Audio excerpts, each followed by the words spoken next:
ഗ്രാമിക ന്യൂസിലേക്ക് സ്വാഗതം. രാജ്യം ഉറ്റുനോക്കുന്ന ലോക്സഭാ തെരഞ്ഞെടുപ്പിൻ്റെ വോട്ടെണ്ണൽ ചൊവ്വാഴ്ച നടക്കും. 543 മണ്ഡലങ്ങളിലെ വിധി രാവിലെ 8 മണി മുതൽ അറിയാം.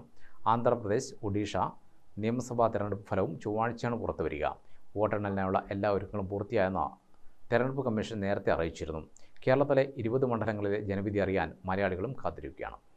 7 ഘട്ടങ്ങളിലായി 3 മാസം നീണ്ടുനിന്ന ലോക്സഭാ തെരഞ്ഞെടുപ്പിന്റെ ഫലത്തിനായി രാജ്യം ആകാംക്ഷയോടെ കാത്തിരിക്കുകയാണ്. മോദി സർക്കാരിന് ഭരണത്തുടർച്ച ഉണ്ടാകുമോ അതോ ഇന്ത്യ സഖ്യം അട്ടിമറി വിജയം നേടുമോ എന്നാണ് രാജ്യം ഉറ്റുനോക്കുന്നത്. എക്സിറ്റ് പോൾ പ്രവചനം പോലെ മോദി തരംഗം രാജ്യത്ത് ആഞ്ഞടിക്കുമെന്നാണ് NDA ക്യാമ്പിന്റെ കണക്കുകൂട്ടൽ. 295 സീറ്റ് നേടി അധികാരത്തിലെത്തുമെന്ന് ഇന്ത്യ സഖ്യവും വിലയിരുത്തുന്നു. എക്സിറ്റ് പോൾ ഫലം പൂർണ്ണമായും ഇന്ത്യ സഖ്യം തള്ളിയിരുന്നു. എന്നിരുന്നാലും ചില സംസ്ഥാനങ്ങളിൽ ആശങ്കയുണ്ട്. ചില അട്ടിമറി സാധ്യത ഇന്ത്യ സഖ്യം ഭയക്കുന്നുണ്ട്. ഇന്ത്യ സഖ്യത്തിന്റെ നേതാക്കൾ കഴിഞ്ഞ ദിവസം തെരഞ്ഞെടുപ്പ് കമ്മീഷനെ കണ്ട് അറിയിച്ചിരുന്നു. രാവിലെ 8 മുതൽ പോസ്റ്റൽ ബാലറ്റുകൾ എണ്ണിയ ശേഷമാകും EVM മെഷീനിലെ വോട്ടുകൾ എണ്ണുക. വോട്ടെണ്ണൽ കേന്ദ്രങ്ങളിലെ ഒരുക്കങ്ങൾ പൂർത്തിയായതായും പ്രശ്നബാധിത സ്ഥലങ്ങളിൽ കൂടുതൽ സൈനികരെ വിന്യസിച്ചതായും തെരഞ്ഞെടുപ്പ് കമ്മീഷൻ അറിയിച്ചിട്ടുണ്ട്. കേരളത്തിൽ താമര വിരിയുമെന്ന് NDAയും വിരിയില്ലെന്ന് LDFും UDFും പറയുന്നു.